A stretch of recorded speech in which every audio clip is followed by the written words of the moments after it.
하나님의 말씀은 히브리서 4장 1절로 14절까지 다 같이 시작. 그러므로 우리는 두려워할지니 그의 약속에 들어갈 약속이 남아 있을지라도 너희 중에 혹 미치지 못할 자가 있을까 함이라. 저희와 같이 우리도 복음 전함을 받은 자이나 그러나 그 들은 바 말씀이 저희에게 유익되지 못한 것은 듣는 자가 믿음으로 화합지 아니함이라. 이미 믿는 우리들은 저 안식에 들어가는도다. 그 말씀하신 바와 같으니 내가 노하여 맹세한 바와 같이 저희가 내 안식에 들어오지 못하리라 하셨다 하였으나 세상을 창조할 때부터 그 일이 이루었느니라.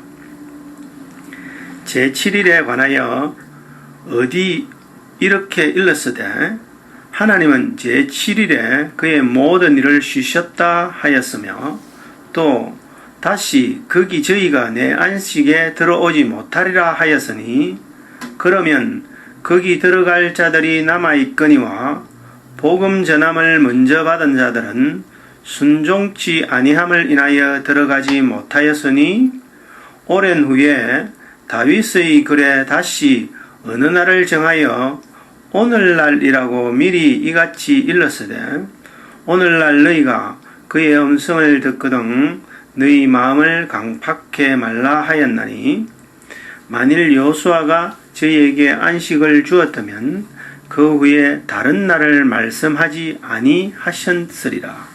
그런즉 안식할 때가 하나님의 백성에게 남아있도다. 이미 그의 안식에 들어간 자는 하나님이 자기 일을 쉬심같이 자기 일을 쉬느니라. 그러므로 우리가 저 안식에 들어가기를 힘쓸지니 이는 누구든지 저 순종치 아니하는 본에 빠지지 않게 하려 함이라. 하나님의 말씀은 살았고 운동력이 있어 좌우의 날선 어떤 금보다 예리하여 혼과 영과 및 관절과 골수를 찔러 쪼개기까지 하며 또 마음의 생각과 뜻을 감찰하나니 지으신 것이 하나라도 그 앞에 나타나지 않음이 없고 오직 만물이 우리를 상관하시는 자의 눈앞에 벌거벗은 것 같이 드러났느니라. 그러므로 우리에게 큰 대제사장이 있으니 성천하신 자 곧 하나님 아들 예수시라. 우리가 믿는 도리를 굳게 잡을지어다.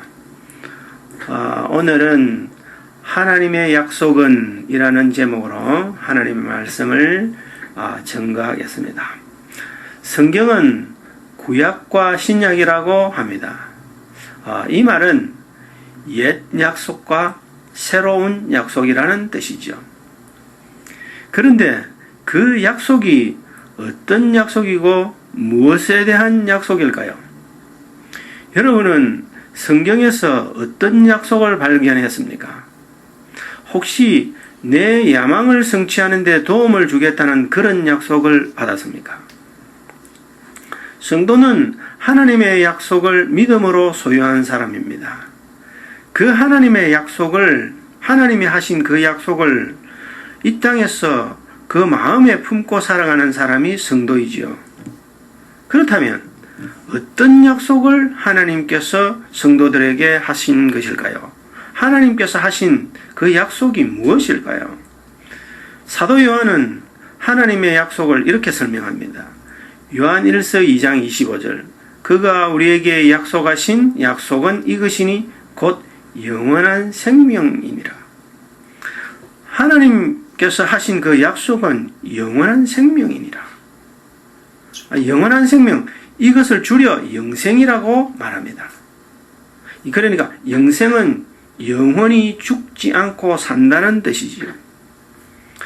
사람들은 영원한 생명이라는 것이 어디 있노? 어디에 영원히 살 수 있는 게 있노? 이렇게 말합니다. 모든 만물은 다 나서 그냥 늙고 또 썩어지고 없어지는 것이라고 사람들은 생각하지요. 적어도 사람의 수준에서는 영원한 것은 없습니다. 어떤 피조물에게도 영원한 생명이 없는 것은 당연한 것입니다. 하지만 이 모든 피조물을 창조하신 하나님 안에는 그 영원한 생명이 있습니다. 하나님의 약속, 하나님 약속은 그 하나님 안에 있는 영원한 생명을 우리에게 주시겠다는 약속입니다. 하나님께서는 이 약속, 이 영원한 생명에 대한 약속을 언제 하셨을까요? 여러분은 언제 하나님께서 이 약속을 하셨다고 생각하십니까? 성경은 영원 전부터 하셨다, 영원한 때 전부터 하셨다고 말합니다. 그 영원한 전부터라는 것은 그러니까 우주가 생겨나기 이전부터 하신 약속이다 이 말이죠. 디도서 1장 2절은 영생은 거짓이 없으신 하나님이 언제부터 영원한 때 전부터 약속하신 것이라 고 설명합니다. 이 영생이라는 것은 사람이 한 약속이 아닙니다. 사람의 약속은 언제라도 변할 수 있습니다. 사람은 어제 약속해놓고 내일 그 약속을 번복해버립니다. 이것은 국가 간에도 마찬가지입니다. 국가 간에도 서로 오늘 잘 지내자 이렇게 해놓고 뒤로는 딴짓을 합니다. 그러니까 사람은 다 거짓되지요. 사람은 그런 것이죠. 그렇기 때문에 우리가 이제 사람들끼리는 가능하면 이 동업이라는 것을 피해야 됩니다. 이 동업하는 것은 참 힘든 일입니다. 이 동업을 처음에 시작할 때는 잘 해보자고 하지요. 그러니까 그때 시작할 때는 서로 양보할 마음도 있습니다. 그래서 서로 양보할 것처럼 이렇게 마음을 가지고 시작을 하죠. 그런데 이상하게 욕심이라는 것이 생겨나기 시작하면서부터 자기 것을 챙겨버리는 것이 사람입니다. 그러니까 가능하면은 사람은 동업이라는 것을 피하는 것이 좋습니다. 로마서 3장 4절의 말씀처럼 사람은 다 거짓되되 오직 하나님은 참되시다. 하나님만이 참되신 것입니다. 또 디모데후서 2장 13절에 우리는 밑범이 없을지라도 주는 일향 미쁘시나니 라고 하는 것입니다. 거짓이 없으신 분은 오직 한 분밖에 없습니다. 그렇기 때문에 하나님께서 하신 약속은 거짓이 없습니다. 하나님은 일향 미쁘시니 라고 말하죠. 하나님은 일향 미쁘신 것입니다. 이 말은 일향 언제나 항상 영원히 믿을 수 있다. 미쁘다. 믿을 수 있다. 이 말입니다. 약속이라는 것은 입에 말로 합니다. 처음에는 말로도 하고는 말로 한 그 약속을 종이로 계약서를 써서 더 확실하게 합니다. 비즈니스를 할 때도, 사람을 고용할 때도, 집을 사고 팔 때도, 물건을 사고 팔 때도 약속을 더 확실히 하기 위해서 종이 계약서가 있습니다. 종이 증명서가 있습니다. 특별히 그 약속에는 담보가 있습니다. 담보물이. 돈을 빌려줄 때도 동산이나 부동산을 담보로 돈을 빌려주죠. 그래서 종이 계약서에 무엇을 근거로 이 돈을 빌려준다 이렇게 명시해 두지요. 사람을 고용할 때도 마찬가지입니다. 사람을 고용할 때는 피고용인의 학벌과 능력과 자격증을 담보로 연봉을 결정하고 종이 문서로 그 증거를 남겨둡니다. 그러니까 계약의 힘은 담보에 있습니다. 보증에 있습니다. 하나님께서 하신 영생의 약속은 그리스도 예수를 보증으로 하시는 것입니다. 그리스도 예수가 누구냐? 하나님의 아들인 것입니다. 디모데후서 1장 1절에 하나님의 뜻으로 말미암아 그리스도 안에 있는 생명의 약속이라 이렇게 말합니다. 하나님께서 주신 생명의 약속은 그리스도 예수 안에 있는 것을 담보로 하는 것입니다. 보증하는 것입니다.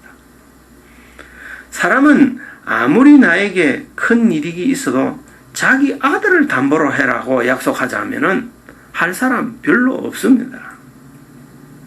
그런데 하나님께서는 우리에게 영원한 생명을 주시기 위해서 자기 아들을 담보로 해서 우리에게 약속하시는 것입니다. 지금은 예수님께서 승천하셔서 하늘로 올라가 계시죠. 그런데 예수님께서 하늘로 승천하시면서 약속하신 것이 있습니다. 주신 그 예수님의 영을 약속하셨습니다. 그러니까 성령을 우리에게 약속하는 것입니다. 예수님께서 하늘로 승천하시면서 우리에게 주신 성령이 이제 그 생명의 약속을 보증하는 것입니다. 예수의 영이 없는 사람은 그러니까 영원한 하나님의 생명의 약속이 보장되지 않습니다. 이것은 제 말이 아니고 고린도후서 1장 22절에 그 말씀을 분명히 하는데, 제가 또한 우리에게 인치시고 보증으로 성령을 우리 마음에 주셨느니라. 성령을 우리 마음에 주신 것입니다. 디도서 3장 6절에서 7절에 말씀하시기를, 성령을 우리 구주 예수 그리스도로 말미암아 우리에게 풍성히 부어주사 우리로 저의 은혜를 힘입어 의롭다 하심을 얻어 영생의 소망을 따라 후사가 되게 하려 하심이니라고 합니다. 후사가 뭐냐? 후사라는 말은 상속자이죠. 쉽게 말하면 무엇을 상속받느냐? 하나님의 것을 상속받는 것입니다. 영생의 소망이 있는 사람이 하나님의 후사가 되죠. 그러니까 따라서 성도는 영원한 생명의 소망을 누리고 기대하며 이 땅을 살아가는 사람입니다. 이 땅에 있는 것을 소망하는 것이 아니죠. 영원히 있을 하나님의 것을 누릴 소망을 가진 것입니다.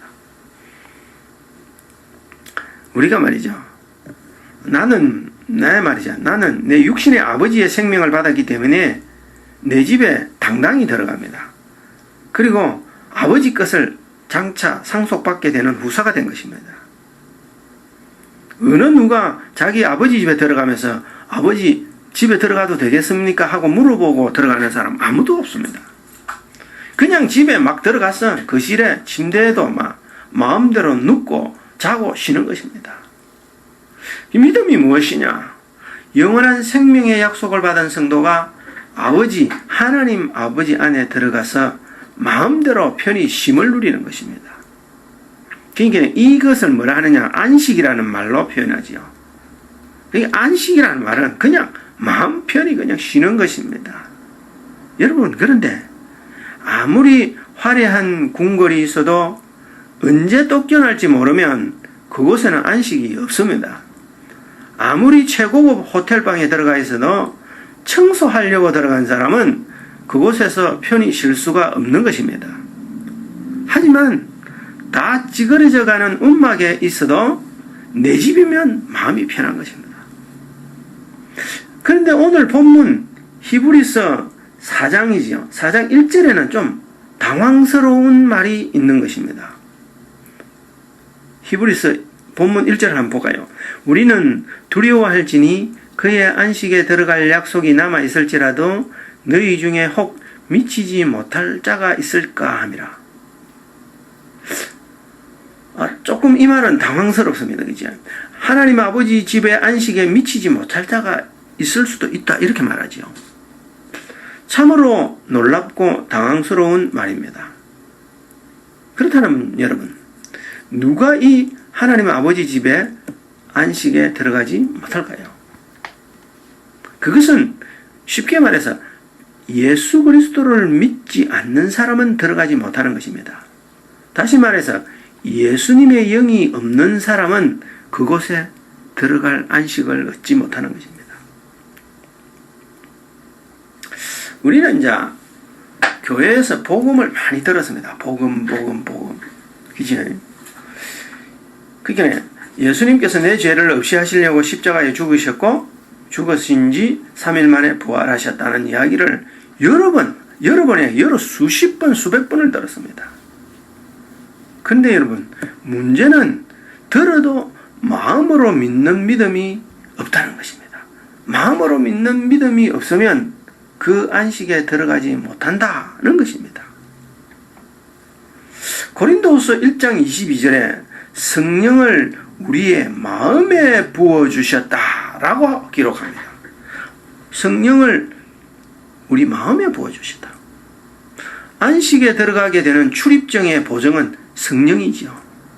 그런데 하나님의 성령은, 그 출입증에 보증되는 성령은 우리 머리에 부어진 것이 아닙니다. 또 우리 피부에 부어진 것도 아닙니다. 우리의 마음에 부어진 것입니다. 그래서 본문 2절은 이렇게 말합니다. 저희와 같이 우리도 복음 전함을 받은 자이나 그러나 그들은 들은 바 말씀이 저희에게 유익되지 못한 것은 듣는 자가 믿음으로 화합지 아니함이라. 여기에 보면은 이 방금 읽은 2절의 핵심 단어는 믿음이죠. 믿음으로 화합지 못하니까 문제가 생기는 것입니다. 믿음으로 화합지 못하면 복음을 들어도 구원에 이르는 유익이 없다 이 말이죠. 쉽게 풀어 말하면. 그렇다면 이 믿음이라는 것이 대단히 중요한 것이 아니겠습니까? 여러분은 믿음이 무엇이라고 생각하십니까? 로마서 10장 10절에 사람이 마음으로 믿어 의에 이르고 입으로 시인하여 구원에 이른다 이렇게 말씀하십니다. 그러니까 믿음이 뭐다? 마음으로 반응하는 것입니다. 믿음이 믿음되는 그 뿌리는 마음에 있다는 것입니다. 마음으로부터 출발한다는 것입니다. 이 사람이라는 것이 얼마든지 입으로 마음에 없으면서 입으로만 믿는다고 말할 수 있죠. 입으로 시인해야 할 어떤 환경과 분위기가 우리에게 생길 수 있습니다. 예를 들어서 많은 사람이 억지로 교회 가자 해서 그 체면 때문에 그냥 입으로 그냥 믿는다고 말할 수 있습니다. 또 부모님의 마음을 만족해 하기 위해서 마음으로 믿지 않아도 막 그냥 입으로 그냥 내가 믿습니다 이래 할 수 있습니다. 여러분, 머리로 이해하는 것과 마음으로 받는 것은 다른 것입니다. 믿음은 내 마음의 중심 안에 심는 것이죠. 사람들은 자기 머리로 이해하고 분석하는 것으로 믿음이 있다 이렇게 착각합니다. 누구를 믿는다, 무엇을 믿는다는 것은 무엇을 의미할까요? 그것은 내 인격을 다 쏟아붓는다는 말입니다. 처녀가 결혼한 남자를 믿기 때문에 자신의 모든 것을 다 내어놓습니다. 또 아이가 아버지를 믿기 때문에 겁없이 의자에서 아버지 팔로 뛰어듭니다. 그것이 믿음이죠. 그런데 그 믿음은 어떻게 생겨나는 것일까요? 어떻게 하면은 그 굳건한 믿음을 내가 소유하게 될까요? 로마서 10장 17절은 믿음은 그리스도의 말씀을 들음으로 남이라 이렇게 말합니다. 하나님의 말씀, 예수 그리스도의 말씀을 들음으로 믿음이 생겨나지요. 우리는 이제 교회에서 너무나 많이 순종해야 된다. 그래서 삐뚤하면 순종이 제사보다 낫다. 이 말을 우리가 듣습니다. 여러분, 무엇에 대한 순종일까요? 목사의 말에 대한 순종일까요? 목사 그 인간에 대한 순종일까요? 아니면 교회 조직에 대한 순종일까요? 교리에 대한 순종일까요? 또는 교권에 대한 순종일까요? 자, 로마서 10장 16절은 이렇게 말합니다. 저희가 다 복음에 순종치 아니하였도다. 그러니까 그 로마서 10장 16절 앞뒤 전후를 이렇게 살펴보면은 복음을 전해야 되는데 우리가 복음을 전해도 그 순종 기로는 들었는데 순종치 않는 사람들이 있다 이 말이죠. 그러니까 로마서 10장 16절 저희가 다 무엇에 순종치 않는다? 복음에 순종치 아니하였도다. 순종은 그러니까 복음에 대한 순종을 말하는 것입니다. 이 복음을 다시 말하면 바로 예수 그리스도가 복음인 것입니다. 본문 6절 오늘 본문 히브리서 4장 6절에 말씀하시기를 복음 전함을 먼저 받은 자들은 순종치 아니함을 인하여 들어가지 못한다라는 하는 구절이 있죠. 이게 무슨 말입니까? 무엇에 대한 순종일까요? 우리가 오늘 본문 11절과 12절을 연결하여 읽어보면 분명해집니다. 우리는 여러 번 12절 즉 말해서 하나님의 말씀은 살았고 운동력이 있어 좌우의 날선 어떤 것보다 예리하여 혼과 영과 및 관절과 골수를 찔러 쪼개기까지 하며 또 마음의 생각과 뜻을 감찰하느니라는 그 구절만 한 구절 12절 한 구절에만 집중합니다. 근데 여러분 11절과 12절을 연결하여 읽어봐야 됩니다. 볼까요? 11절부터 시작. 우리가 저 안식에 들어가기를 힘쓸지니 이는 누구든지 저 순종치 아니하는 본에 빠지지 않게 하려 함이라. 하나님의 말씀은 살았고 운동력이 있어 좌우의 날선 어떤 것보다 예리하여 혼과 영과 및 관절과 권수를 찔러 쪼개기까지 하며 또 마음의 생각과 뜻을 감찰하나니. 여러분 11절을 보면은 순종치 않는다. 즉 불순종에 대해서 언급하는데 곧바로 12절은 하나님의 말씀이라는 구절이 나타납니다. 그러니까 불순종을 말하다가 12절 시작하면서 하나님의 말씀은 이라고 시작하는 것입니다. 여기에 핵심이 있습니다. 여기에 키가 있습니다. 항상 우리는 성경을 앞구절과 뒷구절이 상호 보완하며 완전히 하나님의 뜻을 전한다는 것을 명심해야 됩니다. 순종치 않는다는 것은 하나님의 말씀을 순종치 않는 것입니다. 말씀에 순종해야 복음을 믿을 믿음이 생겨나는 것입니다. 그 말씀은 예수 그리스도 하나님의 아들이라고 요약할 수 있습니다. 말씀을 하나로 딱 요약하면 예수 그리스도인 것입니다. 계시록 19장 13절에 그가 피 뿌린 옷을 입었는데 그 이름은 하나님의 말씀이라 칭하더라. 그가 누가? 예수 그리스도가 그 이름은 하나님의 말씀이라고 칭하는 것입니다. 로마서 10장 10절에서 믿음으로 마음으로 믿어 구원을 받는다. 구원에 이르고 그죠? 마음으로 믿어 구원에 일어난 다른 그 구절과 오늘 본문 히브리서 4장 12절에서 말씀이 사람의 마음의 생각과 뜻을 감찰한다는 구절은 똑같은 의미가 아닙니까? 말씀이 뭐 한다? 사람의 마음과 생각과 뜻을 찔러 쪼개서 감찰하는 거죠. 지켜보는 거죠. 그렇다면 믿음은 내 생각을 하나님 생각에 맞추는 것이죠. 다시 말해서 참 믿음은 내 뜻을 하나님의 뜻에 조정하는 것이죠. 조절하는 것이죠. 근데 우리의 문제는 그 믿음이 잘 생겨나지 않는 것입니다.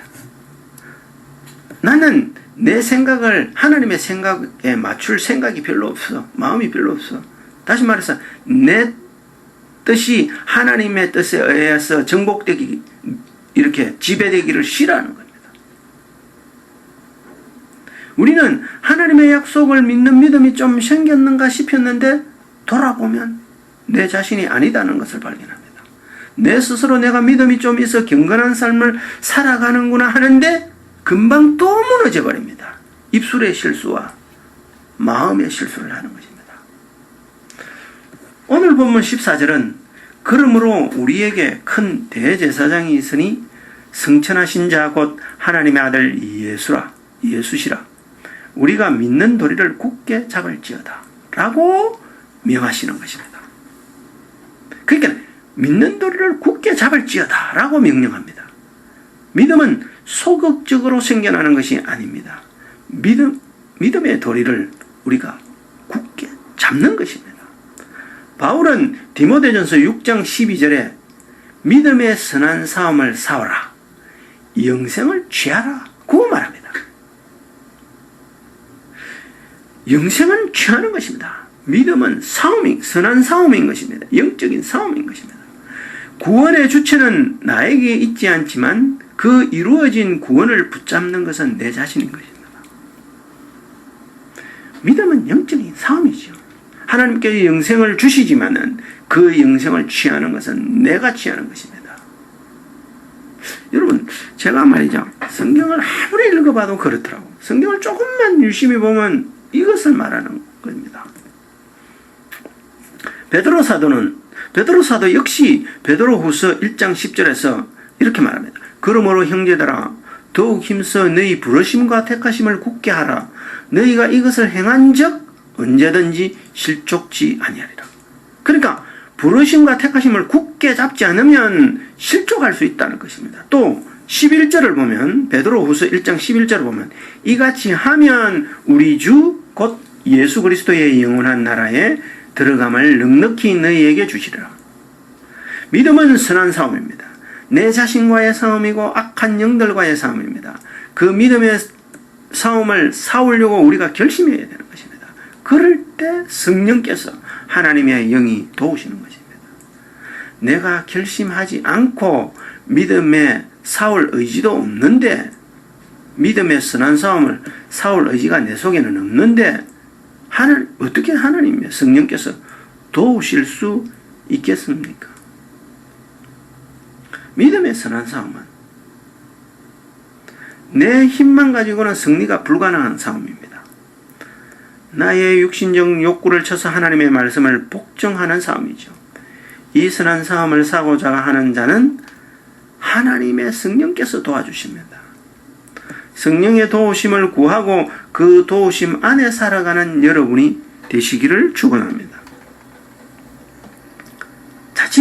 자칫하면 우리는 세상에서 당하는 여러 가지 힘든 일과 미래에 대한 불안함으로부터 위로하는 것이 믿음이다.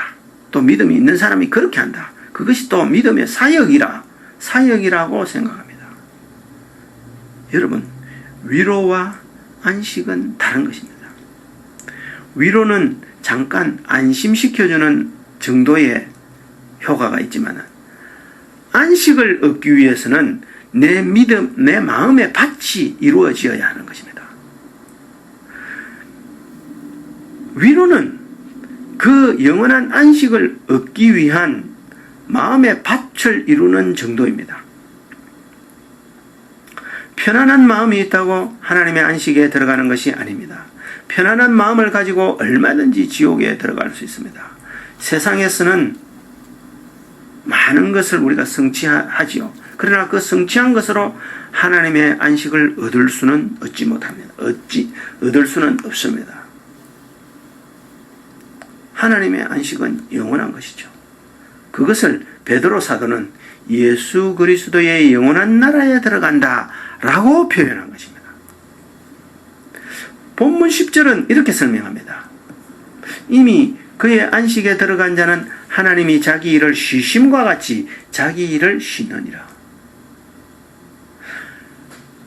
참된 안식은 하나님 품으로 들어가는 것입니다. 즉 하나님 나라에 들어가는 것입니다. 그것은 예수 그리스도 안에서만 보장되어지는 하나님의 약속인 것입니다.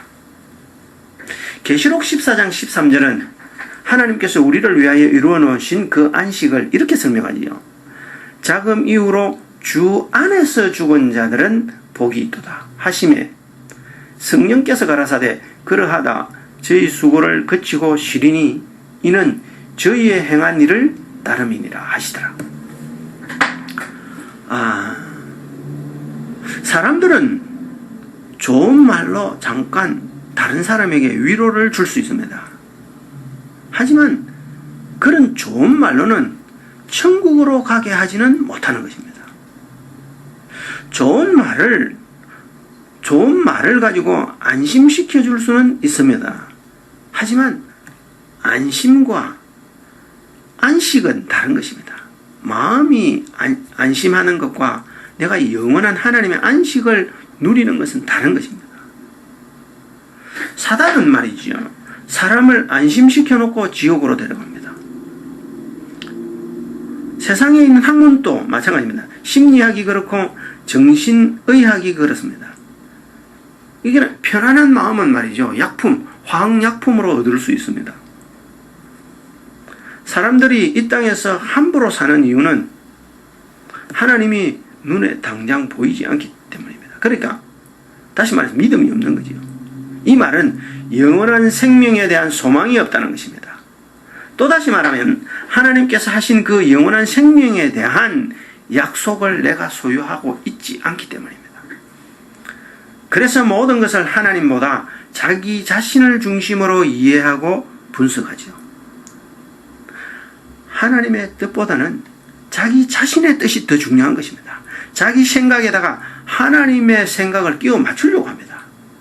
이것만큼 어리석은 것은 없습니다. 어리석은 짓이죠. 많은 종교 문화가 그렇습니다. 많은 종교 문화는 하나님을 이용해서 자기 뜻을 이루려고 합니다. 자기 야망을 성취하려고 하는 것입니다. 그것이 뉴에이지 운동이고 시크릿입니다. 이것은 사단이 사람들을 속이는 것입니다. 본문 13절은 이렇게 말합니다. 지으신 것이 하나라도 그 앞에 나타나지 않음이 없고 오직 만물이 우리를 상관하시는 자의 눈앞에 벌거벗은 것 같이 드러나리라.